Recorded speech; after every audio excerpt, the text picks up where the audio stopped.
우리에게 주신 하나님의 말씀 함께 보시겠습니다. 우리 구약성경 출애굽기 13장 8절에서 10절까지의 말씀입니다. 출애굽기 13장 8절에서 10절까지의 말씀을 제가 봉독하겠습니다. 너는 그날에 내 아들에게 보여 이르기를 이 예식은 내가 애굽에서 나올 때에 여호와께서 나를 위하여 행하신 일로 말미암음이라 하고 이것으로 내 손의 기호와 내 미간의 표를 삼고 여호와의 율법이 내 입에 있게 하라. 이는 여호와께서 강하신 손으로 너를 애굽에서 인도하여 내셨음이니 해마다 절기가 되면 이 규례를 지킬지니라. 아멘. 우리 옆에 분들과 다시 한번 인사합시다. 큰 은혜 받고 돌아갑시다. 앞서 말씀드린 것처럼 내일이 우리 해방을 이뤘던 광복절 77주년을 맞이하는 날입니다. 우리 민족, 우리 근대사에 있어서 가장 아픈 역사를 이야기한다면 아마도 이 일제식민지, 일제식민 통치 36년이 아닐까 그렇게 생각해 보게 됩니다. 우리는 이 식민 통치 36년 기간 동안 모든 걸 다 잃고 빼앗긴 채 살아와야 했습니다. 우리의 말과 우리의 정신과 우리의 모든 문화와 심지어 우리의 역사까지도 다 짓밟히고 저들에게 무참히 빼앗긴 채 살았습니다. 정말 살아있었지만 사는 게 아니다 말할 정도로 우리는 모든 것을 잃고 또한 모든 고통과 아픔 가운데 살았던 지난 36년의 역사, 그 가운데서 우리가 해방을 맞게 되었으니 얼마나 감사한 일입니까? 물론 우리 역사가 그 일제 30년의 역사 이전에도 많은 억압과 또한 침략의 고통 가운데 살아왔던 역사임을 우리는 알 수 있습니다. 지정학적인 위치로 인해서 대륙에서는 해양으로, 해양에서는 대륙으로 끝없는 전쟁의 중심에서 우리는 늘 많은 어려움을 겪어야 했습니다. 근데 특별히 20세기 이후 우리 한국 근대사에 있어서 이 우리가 겪었던 36년의 고난은 그 어떤 것과도 비교할 수 없는 큰 아픔의 기억들로 생생히 이어져 오고 있습니다. 특별히 그 중간에 한국교회는 더 많은 핍박과 고난, 시련을 참으로 앞에서 겪어야만 했던 그러한 고난의 중심에 있었다, 이렇게 이야기할 수 있습니다. 왜냐하면 일본의 제국주의나 그 이후에 있었던 그 이데올로기의 이념은 결코 우리의 종교, 우리의 신앙의 자유를 허락하지 않기 때문이었습니다. 그래서 한국 기독교 초창기 역사에서부터 한국 교회는 그 누구보다 더 많은 핍박과 고난을 겪어야만 했습니다. 한국 교회사 자료에 보면 그 당시 많은 목회자들, 성도들 그 신앙을 지키기 위해서 얼마나 많은 핍박을 당하고 심지어는 순교의 피를 쏟았는지 모릅니다. 어쩌면 이와 같은 고난의 역사는 오늘 말씀에서 보여지는 이스라엘의 역사에서도 오늘 하나도 다를 바 없는 그 모습을 바라보게 되어지지요. 이스라엘 백성들이 애굽에서 겪었던 삶, 그리고 그 애굽을 벗어나는 그러한 모습이 어쩌면 우리의 역사와 조금도 다르지 않은 그러한 모습을 보게 되어집니다. 요셉이 애굽의 총리로 세워지고 온 땅에 흉년이 가득할 때에 그 요셉으로 인해서 아버지 야곱과 그의 형제들이 애굽 고센 땅으로 이주를 하게 됩니다. 거기서 흉년의 시간들을 잘 이겨냈습니다. 그런데 시간이 지나면서 요셉이 알지 못하는 새로운 왕이 등장하게 될 때에 이스라엘 백성들은 그 왕으로 인해서 큰 고난을 직면하게 됩니다. 애굽에서 자리 잡은 이스라엘 백성들이 번성하게 될 때에 그 영향력을 두려워한 애굽의 왕 바로가 그것을 용납하지 않았습니다. 그래서 이스라엘 백성들을 철저한 고역으로 몰아세우고 이스라엘 백성들을 억압하기 시작합니다. 얼마나 이스라엘 백성들이 삶이 힘들었으면 하나님께 매달려 부르짖게 됩니다. 우리를 구해달라고. 하나님께서 그 부르짖음을 들으시고 이스라엘에게 하나님이 세우신 지도자 모세를 통하여 애굽을 벗어날 수 있게 해주셨습니다. 그 과정 가운데서 하나님은 10가지 재앙으로 바로의 두 손을 들게 하셨지요. 그 마지막 10번째 재앙이 바로 장자의 죽음의 재앙입니다. 애굽에 있는 모든 초태생들이 다 죽임을 당하는 그러한 재앙 가운데 하나님께서는 이스라엘에 처음 난 것을 살리시기 위하여서 어린 양의 피로 그 유다 백성들의, 이스라엘 백성들의 문설주와 좌우임방에 그 피를 바르면 오늘 죽음의 재앙이 그 집을 건너뛰었다. 그래서 유월절 규례로 이스라엘 백성들을 지키시고 보호하신 하나님의 은혜를 기억할 수 있도록 이것을 절기로 삼게 되었습니다. 죽을 수밖에 없는 이스라엘 백성들도 오늘 하나님의 은혜 가운데 그 장자의 죽음을 면하여 하나님의 구원의 은혜를 얻게 되었고, 더 나아가 이스라엘 모든 백성들은 이제 그 억압의 땅이었던 애굽을 벗어나 약속의 땅으로 나아갈 수 있게 되었던 것, 그것이 얼마나 큰 은혜인가. 그래서 오늘 말씀은 그것을 기억하고 무엇보다 그것을 자녀들에게 알려 그것을 교훈으로 삼으라. 오늘 말씀 우리 가운데 그것을 알려주고 있습니다. 여러분, 과거 일본은 식민 통치 중에 우리의 민족을 무참하게 짓밟았습니다. 우리의 모든 것을 빼앗았고 5,000년 우리의 역사를 송두리째 흔들어 버렸습니다. 특별히 일본은 신사참배 문제를 가지고 한국 교회와 믿음의 사람들을 매우 혹독하게 몰아세웠습니다. 여러분, 신사가 뭔지 아시지요? 신사는 말 그대로 일본의 자기 조상들, 그리고 자기의 왕들, 자기의 영웅들을 모시는 그러한 하나의 사당입니다. 그것을 참배하면서 오늘 그 조상들을 섬기고 자기들의 영웅들을 신으로 그렇게 참배하는 예를 갖추는 곳, 그게 바로 신사입니다. 그 일본은 피지배국인 우리나라 사람들에게 예를 갖춰서 일본의 조상신, 또 일본의 영웅신을 섬기도록 그것을 참배하라 강요했던 겁니다. 이로 인해서 우리 모든 국민들은 일본의 조상신과 영웅신들을 섬겨야 되는 그러한 처지에 서게 되었던 거지요.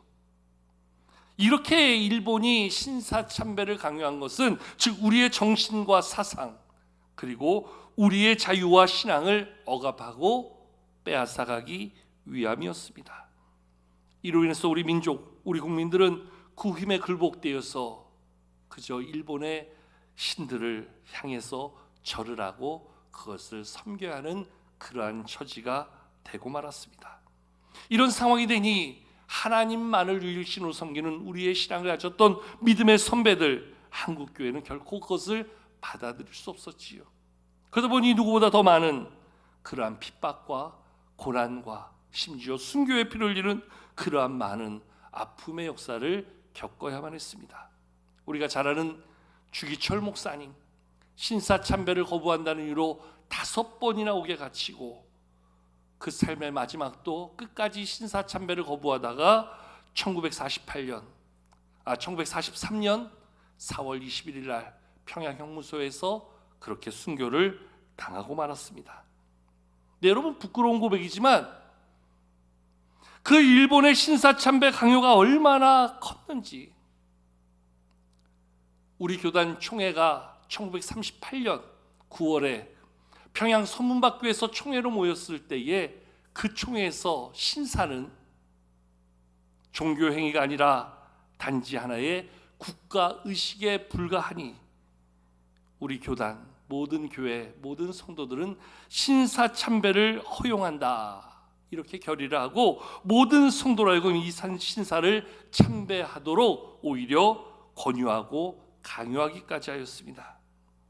그러니까 바른 신앙을 가지고 있는 성도들, 바른 믿음을 가지고 그 신앙을 지켰던 분들이 이로 인해서 얼마나 많은 어려움을 겪고 고난을 당하며 핍박 가운데 순교의 피를 흘려야 됐는가, 너무나 자명한 모습이었지요. 여러분, 우리가 과거 코로나 이전에 매년 국내 성지순례를 다녔습니다. 또 올해도 이제 9월 달쯤에 한번 또 국내 성지순례를 지금 계획하고 있습니다. 국내 성지순례를 다니면서 느끼게 되는 것은 우리에게는 아픈 역사가 있지요. 일제 식민 통치 36년, 그리고 그 이후에 있었던 6.25 전쟁을 통해서 많은 사람들이 믿음 앞에서 얼마나 많은 핍박과 얼마나 많은 시련 속에서 순교의 피를 쏟게 되었는가. 사실 한국교회 역사가 이 과정 가운데 얼마나 많은 고난의 시간을 보냈는가가 고스란히 한국교회 근대사에 담겨 있는 것을 바라보게 됩니다. 그래도 감사한 것은 그 믿음을 지켰던 믿음의 선배들로 인해서 한국교회가 하나님의 복을 받고 하나님의 놀라운 은혜를 경험하게 되었던 것을 바라보게 되어지지요. 오늘 우리의 교회, 우리의 예배 자리, 우리의 믿음의 삶이 존재하는 것은 바로 그분들의 그 생명 바쳐 지켰던 믿음, 그분들의 그 헌신의 결과가 아닐까 생각하면서 얼마나 큰 감사가 우리 가운데 있게 되는지 모릅니다. 그 고난의 36년을 보내고 우리는 부지불식간에 1945년 8월 15일 정오에 항복을 선언하는 일본의 천황의 라디오 방송을 인해서 이 땅의 해방을 알게 되었습니다. 사실 우리의 힘으로 얻은 해방이 아닙니다. 우리의 노력으로 이룬 해방이 아닙니다. 물론 과거에 나라를 빼앗겼던 그때부터 시작해서 많은 독립의 노력과 수고가 이 땅에 있었지요. 국내 안팎에서 정말로 나라의 독립을 회복하기 위한 끝없이 많은 몸부림이 많은 독립운동가들을 통해서 이 땅에 있었지요. 심지어는 3.1운동과 같은 국가적인 저항이 우리 가운데 있었던 때도 있었습니다. 그런데 이것이 결코 사람의 수고와 우리의 노력 안에서 이루어진 결과가 아니었다는 거지요. 2차 세계대전 마지막 일본의 패망으로 일본은 두 손을 들게 되었고 이로 인하여 어부지리처럼 찾아왔던 그러한 해방의 기쁨, 그것이 우리에게 주어진 자유의 새로운 모습이었다 이야기합니다. 그래서 어떤 이들은 이 땅에 주어진 해방의 축복을 온전히 하나님의 역사로 이야기하는 모습도 있습니다. 실제 당시 임시정부의 주석이었던 김구 선생님은 이 땅의 해방을 보면서 우리의 수고가 한 발 늦었다여 한탄하기조차 하였다 하는 기록이 있습니다. 많은 독립운동가들의 노력과 수고가 있었음에도 불구하고 우리는 그저 외세의 도움 속에서 해방을 맞이하게 되더니 이 얼마나 통탄할 일인가, 이러한 고백을 하기조차 하였다고 해요.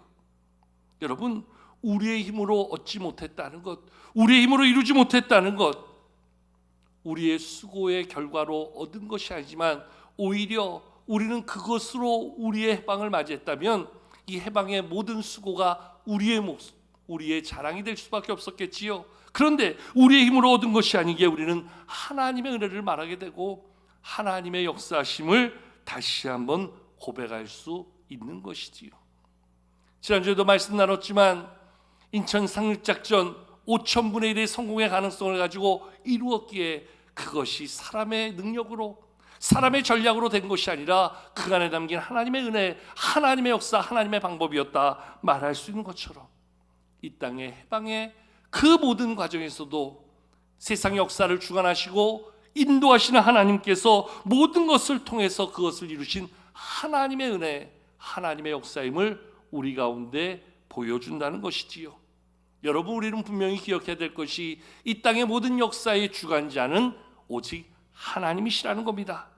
하나님께서 우리의 모든 것을 주관하시고 역사하신다는 겁니다. 이것을 한 나라의 흥망성쇠만 주관할 뿐이 아니라 오늘 우리의 삶, 우리의 모든 삶의 자리에도 우리를 주관하시고 인도하시고 도우시는 분은 바로 우리 하나님이시라는 겁니다. 우리의 방법대로, 우리의 생각대로, 우리의 의지와 노력대로 사는 것 같지만 그 안에 하나님의 은혜가 없고 하나님의 역사심이 없이는 한순간도 온전히 살 수 없는 것이 연약한 우리의 모습이라는 겁니다.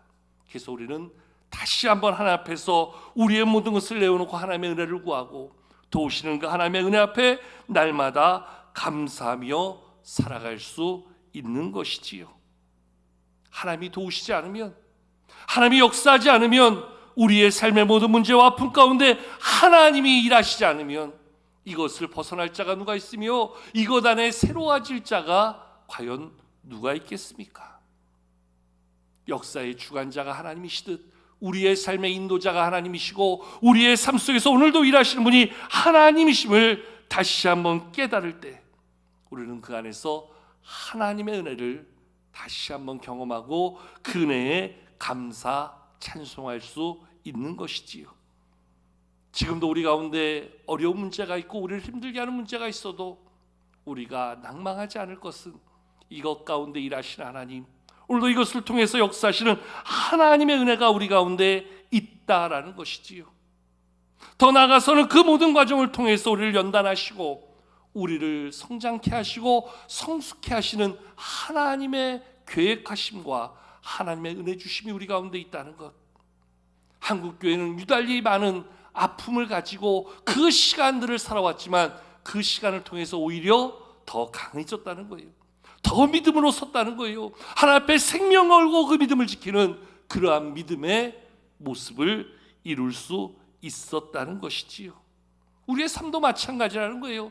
힘든 일, 어려운 일, 아픈 일, 문제되는 일들이 찾아올 때 그저 주저앉아 낙심하고 절망하는 것이 아니라 그것 때문에도 하나님을 찾게 됩니다. 그것 때문에도 하나님을 바라봅니다. 그것을 가지고 하나님 앞에 매달립니다. 그리고 그것을 통해서 일하시는 하나님을 경험할 수 있게 됩니다.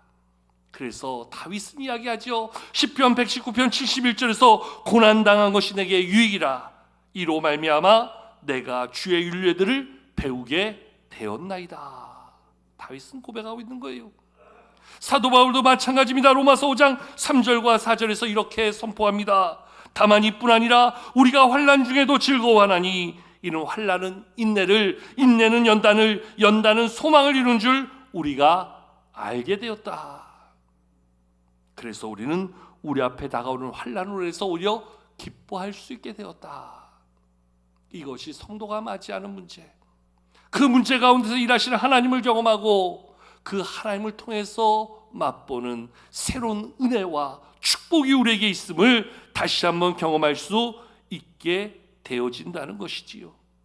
사실 고난과 문제를 즐겨하는 사람은 아무도 없을 겁니다.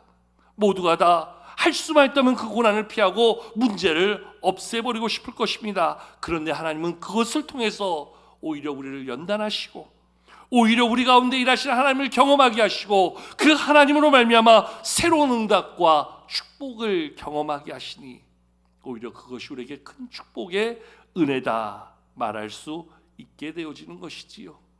국가적으로도 우리 사회적으로도 우리 가정과 우리 교회와 우리 개인적으로도 우리는 문제를 만나게 되지만 그 문제를 어떻게 경험하고 풀어가면서 그 문제 안에서 일하시는 하나님을 어떻게 우리가 경험하느냐에 따라서 우리의 삶의 자리, 우리의 믿음은 새로워질 수 있고 더 성장하는 그러한 삶을 경험할 수 있게 될 것이라는 모습이지요.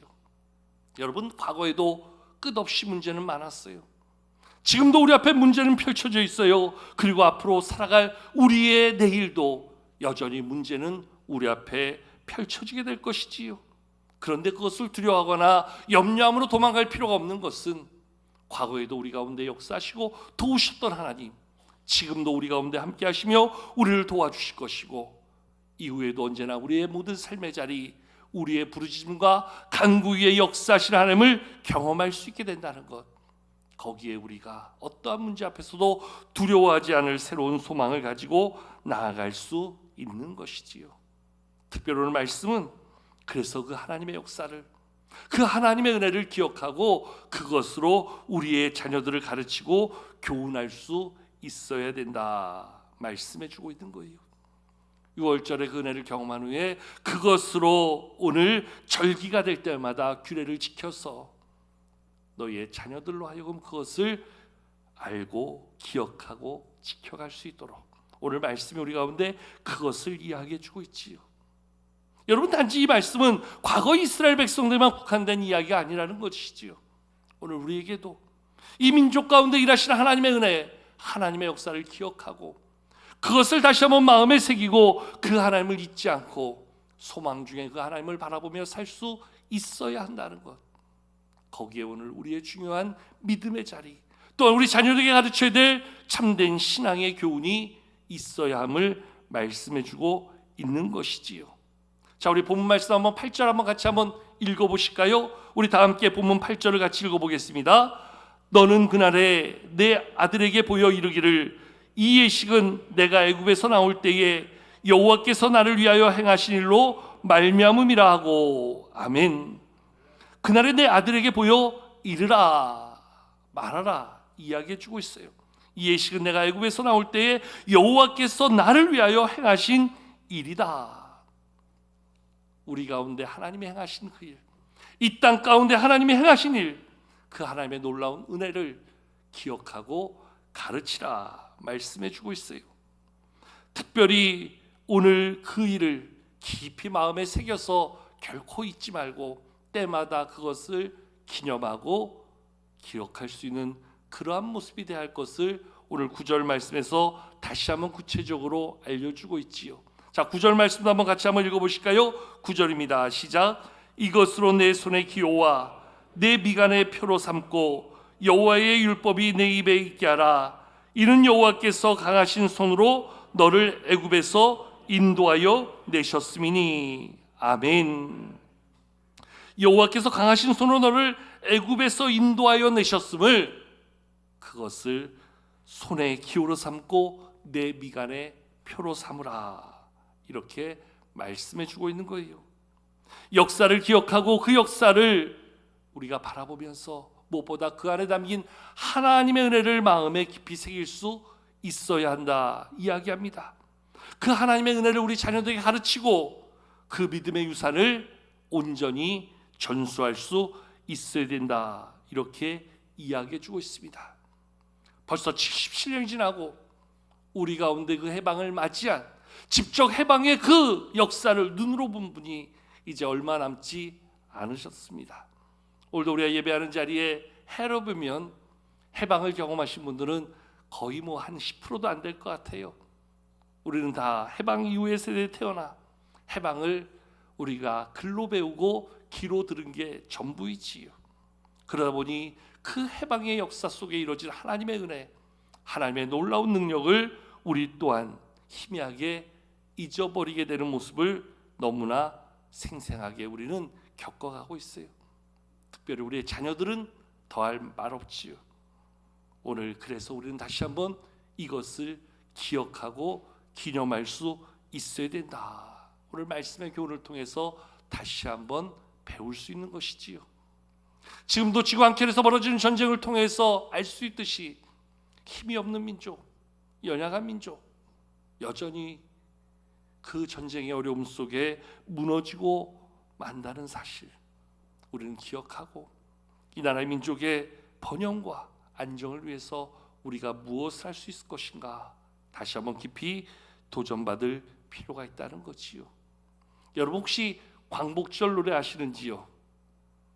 그 광복절 노래 노랫말이 이렇게 되어 있습니다. 흙다시 만져보자 바닷물도 춤을 추다. 기어이 보시려던 어른님 번님 어찌하리. 이날이 40년 뜨거운 피 엉킨 자치니 길이길이 지키세 길이길이 지키세. 흙다시 만져보자 바닷물도 춤을 춘다. 아시지요? 어릴 때 학교에서 배우고 함께 불렀던 기억이 납니다. 이 노랫말 보면 이 노랫말을 쓰신 정인보 선생님 직접 독립운동가로 활동도 하시고 해방 후에 귀국하여서 연희전문학교에서 교편을 잡으셨던 그 정인보 선생님께서 이 글을 쓰면서 정말 한 소절 한 소절이 마치 살아 숨쉬는 듯 흙다시 만져보다 바닷물도 춤을 춘다. 얼마나 생생한 해방의 기쁨을 담고 있는지. 여러분 최근에 한 일본 정치가가 일본은 한국의 형님뻘이다 하는 망언을 서슴없이 뱉어서 큰 문제를 야기하기도 했어요. 해방이 이루어진 지 벌써 77년이 지났지만 일본 사회는 물론이거냐 여전히 우리 사회 안에서조차 아직 다 해결하지 못한 많은 과거 역사의 아픔이 청산되어져야 될 모습으로 남아있는 것을 바라보게 되어지지요. 자신이 겪었던 아픔과 상처를 고스란히 끌어안은 채 살아가고 있는 많은 어르신들도 아직 계셔요. 국가가 나서서 국가 대 국가로 해결해야 될 많은 일들이 있지만 우리는 하나님을 믿는 사람으로서 우리가 이 땅을 위해서 해야 될 것이 있다면 무엇보다 우리는 기도하는 사람으로서 이 땅을 위해서 기도하고 이 역사를 마음에 담아서 우리 자녀들에게 가르치고 다시는 이 땅에 이와 같은 수치가 없도록 이것을 마음에 잘 새기는 것이 우리 가운데 매우 중요한 모습이라 이야기할 수 있습니다. 역사를 잊은 자만큼 불행한 사람 없다 이야기합니다. 성경은 이스라엘의 그 아픔의 역사를 보여주면서 그 역사를 저들의 삶에, 저들의 자녀들에게 그것이 기억될 수 있도록 교훈해 주고 있는 것처럼 오늘 우리에게도 우리에게 있었던 역사의 아픔을 잊지 말고 그것을 교훈 삼아서 이 땅을 위한 우리의 믿음, 우리의 헌신, 우리의 수고가 이 땅을 믿음 안에 견고히 세워가는 귀한 모습이 되어야 할 것을 교훈해 주고 있는 것이지요. 역사의 주관자가 하나님이라 하였습니다. 그 하나님께서 이 땅 가운데 온전히 일하실 수 있도록 믿음 가운데 있는 우리가 더욱더 깨어 기도하며 하나님의 뜻에 순종하여 이 땅을 더욱더 잘 섬겨가는 우리 모두가 되어야 될 줄로 믿습니다. 77년 전 빼앗긴 광명을 되찾아 기쁨의 만세를 외쳤던 우리의 선배들처럼 무엇보다 죄와 사망의 권세 가운데 아직도 갇혀 사는 수많은 영혼들을 바라보며 저들에게 복음을 전하여 저들이 진리의 빛을 보고 하나님의 참된 영혼 구원의 자유함을 얻을 수 있도록 이 일 가운데도 성령의 은혜를 구하며 우리는 나라 사랑의 마음과 더불어 영혼 구원의 귀한 모습을 우리의 삶 가운데 이뤄감이 마땅할 줄로 합니다. 이러한 믿음, 이러한 신앙을 가지고 이 한 주간을 살며 더욱더 하나님 앞에 감사함으로 또한 우리에게 주신 사명을 온전히 이루어가는 우리의 모습이 있어야 될 줄로 믿습니다. 이 믿음으로 승리하는 우리 모든 신곡의 성도들 또 한 주간의 삶이 되기를 주의 이름으로 축복합니다.